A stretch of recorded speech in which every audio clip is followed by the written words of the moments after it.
Hey, what's going on guys? This is Jake at That Fit Friend, and today I'll be reviewing the Under Armour Charged Commit 3. So 3 pros that I have with the Charged Commit 3 is number 1.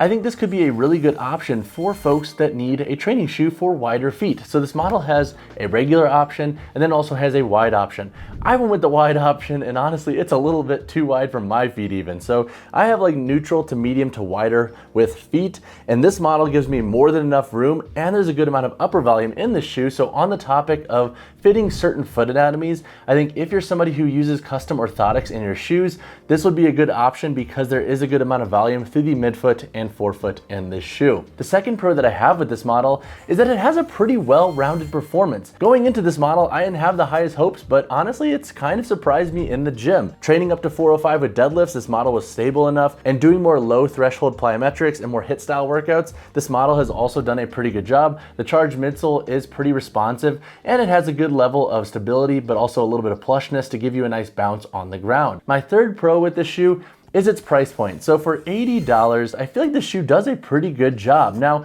can durability sometimes be an issue in this shoe? Yes, but I think if you're just gonna be using this shoe for lifting, some casual daily wear, and some casual cross training, or if you're like a beginner intermediate in the gym, I think this shoe will be plenty fine for your needs for that price, and it should last you a while. So while there could be some durability issues in some contexts, which I'll talk about in my cons, I think for most folks, if you wanna save on a shoe and spend less than $100, this could be a really good option to explore. So 2 cons that I have with the Charged Commit 3 is number 1, they can feel a little bit clunky at times. So with this model, it kind of reminds me of the Apex 3, the Hoverize 4, whereas they're a little bit heavier in nature. They have kind of thick midsoles, and so they don't have the best articulation. So if you want a shoe that has like a more lean, athletic feel to it on the foot, I don't think this is gonna be your best option. Again, it feels pretty dang chunky at times, which isn't necessarily a bad thing, but it is a preferential taste that I think could turn off some folks with this model. The second con that I have with this shoe is that it's not gonna be your best option for CrossFit and heavier lifting. So with this model's midsole, I mentioned that it's stable enough for deadlifts up to like 405, 455 pounds, but I would not train heavier in the shoe.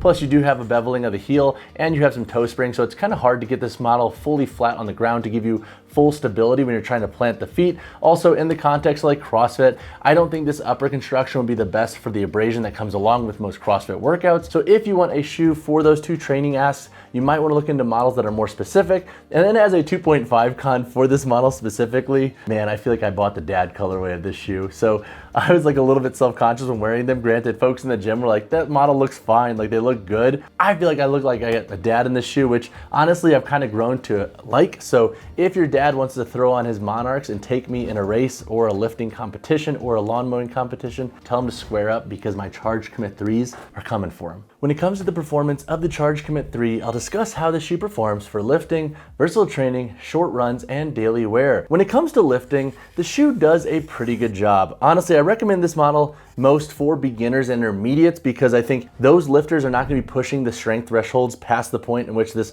midsole can provide stability. So again, I think if you're squatting or deadlifting more than 455, you might want to look into shoes that are a little bit more stable. But for a shoe for just general and recreational strength work, this model does a pretty good job. I also like that you have a full rubber outsole for getting a nice level of tread on wooden platforms, rubber gym floors, and machines. Also, the upper is pretty secure for most lifting contexts. When it comes to versatile training, the shoe does a pretty good job. I think if you're casual with your versatile and like HIIT style workouts, this model will work pretty well. It breathes decently well. However, it can feel a little heavy at times with this leather midfoot saddle. Also, it does have a chunkier feel. So if you like a more athletic or sock-like fit with your shoe in the context of versatile training, you might not resonate with this shoe, but I do think the Charged midsole does a pretty good job at giving you a nice level of responsiveness, especially for more low threshold plyometrics for the price point of this shoe. When it comes to short runs, I would say cap your mileage to like 1 or 2 miles. So if you want to tack on a warm up or cool down run, a nice slow jog at that, in this model, you should be okay doing so. But if you want to run longer distances, you might want to look into a shoe that's more specific. Plus with this shoe's overall like clunkiness, it doesn't feel the best in the context of runability. And then for daily wear, the shoe does a pretty good job. And if you want a shoe to work as a daily driver, but then wear it to the gym and beat up and not necessarily feel guilty about the price point, I do think the shoe can excel for that. Plus with the full rubber outsole, you should get a good level of durability with the shoe for daily wear. So it does a pretty good job as like serving as that like shoe that you can kind of beat up on a daily basis, but not necessarily feel guilty about doing so because you haven't invested a ton of money into this shoe. So when it comes to the price of the Under Armour Charged Commit 3, you can expect to pay $80. Now I think if you could find this model on sale for less than $80, that's an even bigger W with the shoe, but for its price point, I do feel like the shoe is pretty fair for what it offers. All right, so now let's answer the question, who should buy the Under Armour Charged Commit 3?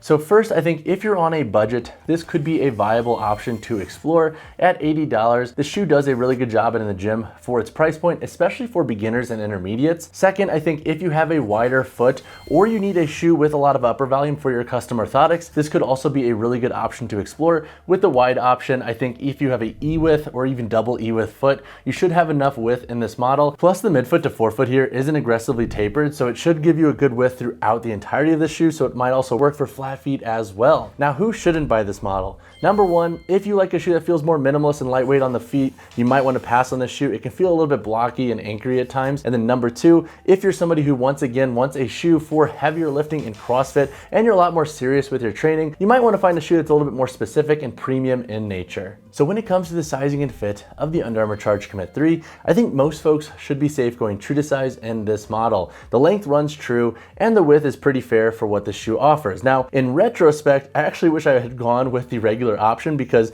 the wide option is actually a little bit too wide for my foot anatomy. So I think if you have wide feet, this is an awesome shoe to look into because there is a wide option for your asks. But I think I should have went with the regular width because I have once again like a medium to neutral width foot to wider foot. And in this model, I can kind of feel like I'm swimming at times. But overall, I think true to size should be a safe call in the Under Armour Charged Commit 3. All right, so now let's cover the weight, heel to toe drop, and insole in the Under Armour Charged Commit 3. For my size 10 model here, we have a weight of 11.85 ounces. The heel to toe drop in this shoe is 8 millimeters, and this model doesn't have a removable insole. However, this foam insole in here can be easily removed. There's only a light adhesive holding it on as I struggle to get it out. It really can be easily removed, so if you do have custom orthotics, this would be a shoe that could be a really good option to look into because with this insole, it's not fully placed in with a ton of adhesive. It's pretty light at that, so you can easily remove it if you want to. All right, so now let's break down the construction of the Under Armour Charged Commit 3. Up here on the toe box, you have an extended outsole layer that wraps up,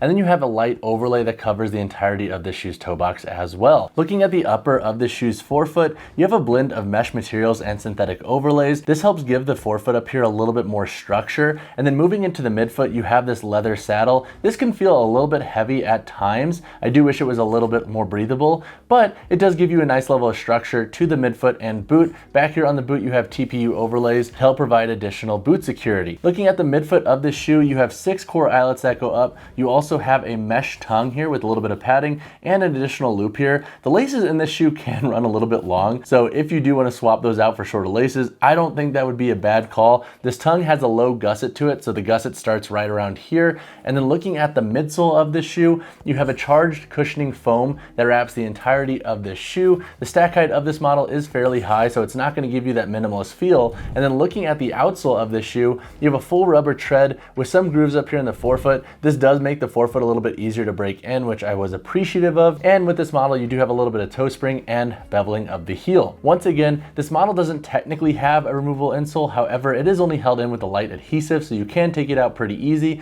But if you have additional questions on this shoe's construction, drop a comment down below. All right, guys, that wraps up my review of the Under Armour Charged Commit 3. The shoe has been a subtle surprise. Is it going to be your best performer in the gym? Not necessarily, but it's pretty dang well rounded for a fair price. If you have additional questions on this model, drop a comment down below or reach out to me personally, whichever you prefer. And as always, drop a like on the video, drop subscribe to the channel. I'll see you in the next one.